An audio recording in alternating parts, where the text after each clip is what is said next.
Let's get back into this energy crisis in this country. I can't believe that we're in the middle of trying to get through this crisis when people in the biggest city in the country are told not to use electricity because we might end up with blackouts, that today Labor decides to sign up to higher emissions reductions targets for 2030, just 8 years away, up to 43%.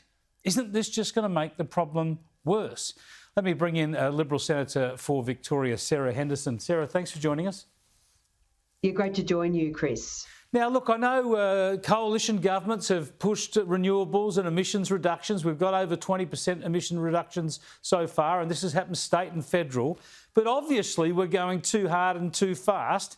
That's why, in large part, we've got this energy crisis right now. Chris, that is absolutely right.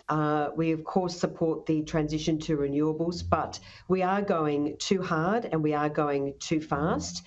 And that, of course, means that the baseload power is compromised. Both gas and coal are basically saying you've demonised us for 10 years. You've really turned our back. Labor has turned its back on our industries. And of course, there's such a loss of confidence in the market. And in Victoria, Chris, that's particularly bad. We've seen the moratorium on gas. We've seen Daniel Andrews' threats to ban gas appliances in new homes. That's been shelved until after the election. But bet your bottom dollar that's going to come online next. Of course, we've seen a lot of coal-fired power stations out of action at the moment, again, through a loss of investment confidence.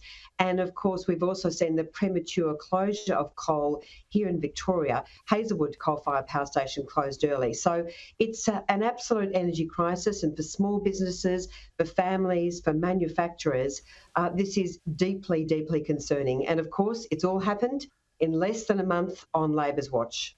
Look, net zero has to happen sometime, no matter what you think about climate alarmism or even climate change, because fossil fuels don't last forever.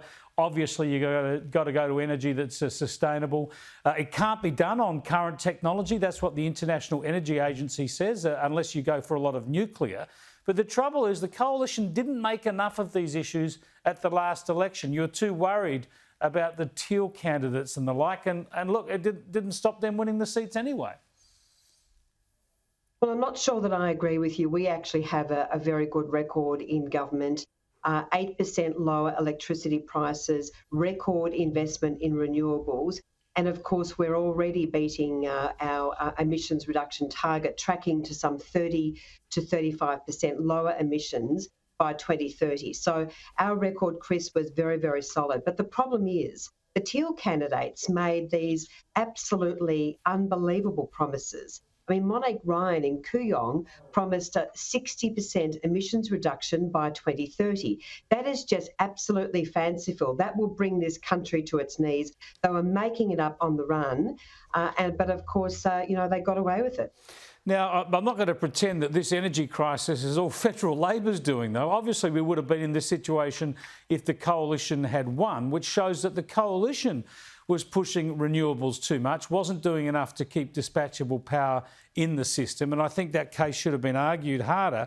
But the key point today is that even with all this unfolding, Anthony Albanese and Chris Bowen have signed a letter to the UN increasing Australia's 2030 target to 43%. Now, we know they promised that at the election, but isn't it madness to be making that pledge to the UN now when they don't even know if they can keep the lights on this winter? Well, Chris, I have to firstly disagree with the premise of your question. I don't accept that this would have been the same under the coalition. We would have got on the phone to the gas companies and the coal-fired power companies straight away, worked with industry, as Angus Taylor, the former energy minister, did so well to ensure an absolute consistency of supply, to ensure that there was the confidence in the market. The problem is, Chris, that Labor has demonised coal and gas. I mean, even here locally, Viva Energy want to put in a new gas import terminal, which is already secretly being opposed by the likes of Richard Marles and Libby Coker here in Geelong. So whenever you look at it, Labor, talks the big talk on renewables, but of course has basically forced a situation now where we are moving too quickly. The transition is happening too quickly. Baseload is effectively being crashed much earlier than should have been the case. And of course, we're now seeing the results of this energy crisis. It is an absolute mess. You're spot on. I can't help but notice over your right shoulder that poster. I think it says, "Don't get mad, get elected." That's a good spirited bit of advice. Thanks for joining. It keeps me going every day. Well done. You didn't just buy the poster, you did it. Thanks for joining us, Sarah. Yeah, great to talk to you, Chris. That's Sarah Henderson there. Yeah, that poster, especially directed at women. Don't get mad, get elected.